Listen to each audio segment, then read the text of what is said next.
Yesterday we did an acid-base definition where we talked about how the acid loses the hydrogen and the base loses the hydroxide, and those two come together to make water.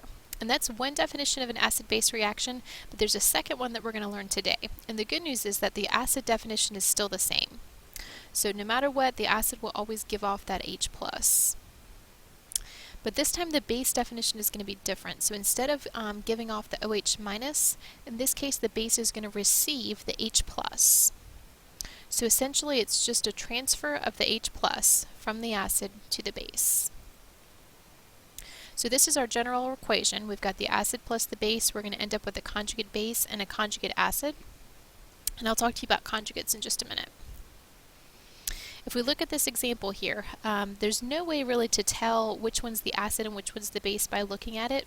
What you have to do is look at the products to see where the hydrogen went. So what I usually do is I pick something in the equation that's not hydrogen or oxygen. So for this example, let's pick chlorine. If you look at the chlorine on this side, you see how it has a hydrogen. If you go to the other side of the equation, notice that it no longer has a hydrogen. So that tells me that the hydrogen went from the HCl to the NH3. And I would literally draw an arrow on your paper from the HCl to the NH3. Once you have the arrow drawn, just remember the alphabet. You always go from A to B in the alphabet. So the hydrogen went from the acid to the base. So it goes from A to B, acid and base. Once the hydrogen loses the, once the HCl loses the hydrogen, it now becomes a base. And that's because now the chlorine is ready to receive a hydrogen. Same thing over here. The NH3 is a base because it received the hydrogen from the acid. But once it receives the hydrogen on this side, now it's ready to give off that hydrogen. And so it now has become an acid. So whatever it is on the left of the arrow, it becomes the opposite thing on the right of the arrow. But we use the word conjugate to show that it's what was created. So you don't confuse the two acids and the two bases. And keep in mind that when you add H+ to a compound, the charge is going to go up because of that plus charge. So if you have HSO4 negative and you add an H+, it's going to become H2SO4, and the charge goes from -1 up to 0. If you have NH3 and you add 1, it's going to become NH4, and since NH3 is neutral, it's going to go up 1 to +1. When you take away a hydrogen, the charge is going to go down because you have that plus charge. So if you're removing a charge, the charge of the whole thing will go down. So for example, HCl, if you pull off that hydrogen from the HCl, the chlorine is going to go from 0 down to -1. If you have H3PO4 and you pull off a hydrogen, it becomes H2PO4, so take off the hydrogen, and then since it was neutral to begin with, 1 less than neutral would be -1. For H2PO4 negative, take off a hydrogen, it becomes just HPO4, and the charge goes from -1 down to -2. If you took off that last hydrogen over here, then it would become just PO4 by itself, and this would be -3. So every time you pull off a H+, the charge will go down 1. So let's look at some of these examples. What I want you to do is compare them on the left and compare them on the right. I'm going to choose nitrogen as my element, and notice that we have 3 hydrogens on this side. On this side there's 4. So that tells me that the hydrogen went to the NH3. So we're going to draw an arrow from the water to the NH3. And then remember the alphabet. It goes from A to B, just like in the alphabet. So this went from the acid to the base. So that tells me that in this case water is acting like an acid and the NH3 is a base. Once the NH3 receives the hydrogen, it becomes an acid. So on the other side, the NH4+ is called our conjugate acid. The water, once it loses the hydrogen, it becomes a base. So now it's a conjugate base on this side. Let's try another one. For this one, the HCl, if you compare it on this side to this side, notice the chlorine no longer has the hydrogen. So that tells me that it went from the HCl to the water. And it always goes from A to B. So now we've got the acid and the base. Notice that water can act like an acid or a base. So in this first example, since we were reacting it with a base, water acted like an acid and it gave off the hydrogen. In this case, we're reacting it with an acid, so it's going to receive the hydrogen and act like a base.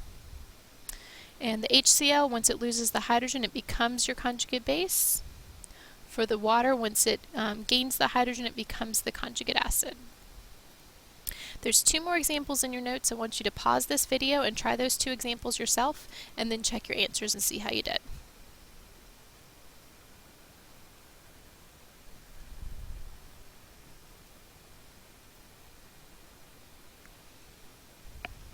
And check your answers, make sure you got the same thing I did.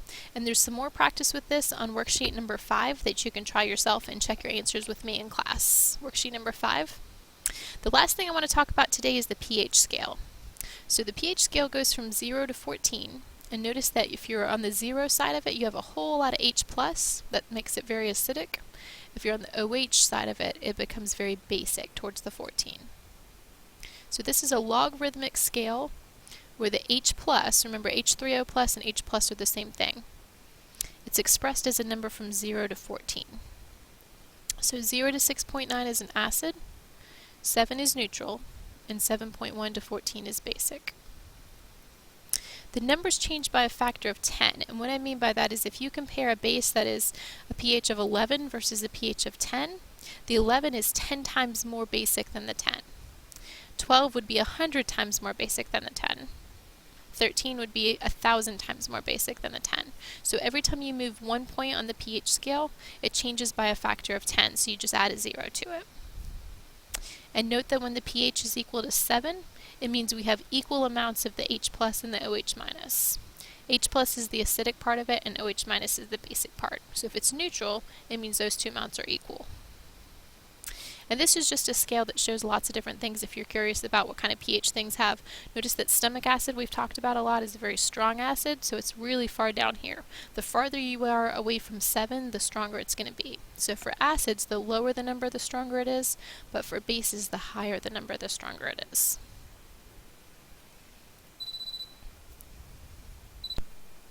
So again, with it's a neutral solution, notice that these 2 concentrations are equal.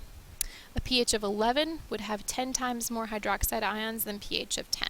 So remember, it's a logarithmic scale, so every point is a factor of 10. If we're comparing 11 versus 9, we're talking about 100 times more. And 3 versus 4 would be 10 times the number of hydronium ions. And the last thing for today is strong versus weak. So strong acids, what that means is that they are going to completely ionize in water. So these are the 6 strong acids, and what that means is if you put HCl into water, 100% of those HCl molecules are going to break apart into H+ and Cl-. So because you get a whole lot of H+, that's why we call it a strong acid.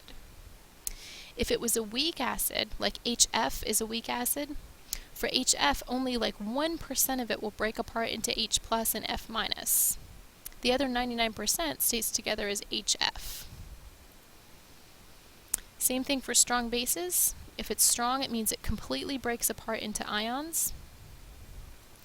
And for strong bases, any hydroxide bonded to the group 1 or 2 metals are going to be strong.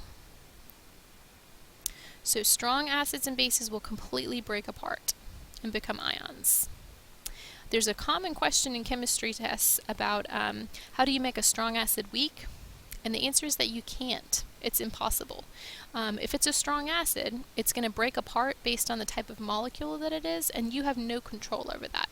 So there's no way that you can make a strong acid weak. It's either strong or it's weak, and that's just the nature of the acid.